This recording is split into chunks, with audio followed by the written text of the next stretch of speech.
అందరికీ నమస్కారం అండి. ఈ రోజు మన ఛానల్లో రక్త సంబంధం అనే కథని పోస్ట్ చేశాను. కథ అయితే చాలా బాగుంటుంది.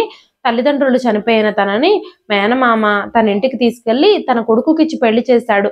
వేరే అమెరికా సంబంధం వచ్చిందని ఇప్పుడు తన భార్యను వదిలించుకోవడం కోసం తనతో విడాకులు తీసుకొని తనని అమ్మేయాలని చూసిన భర్త అత్తగారి నుంచి తప్పించుకొని తను పారిపోయి ఎక్కడికి చేరుకుంది అనేది తన జీవితంలో ఇక ఆ తర్వాత ఎలాంటి మలుపులు తిరిగాయి అనేది ఫైనల్ గా తన భర్త వదిలేసిన భర్త పనిచేసే కంపెనీకి సీఈఓగా మారి తనకే ఏ విధంగా షాక్ ఇచ్చింది అనే విషయాలన్నీ ఈ కథలో మనం వినొచ్చు. కథ అయితే చాలా బాగుంటుంది.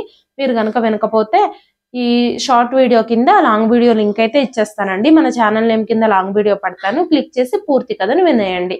కథ నచ్చితే లైక్ చేయడం, కామెంట్ చేయడం, హై పాయింట్స్ ఇవ్వడం మాత్రం అస్సలు మర్చిపోవద్దు.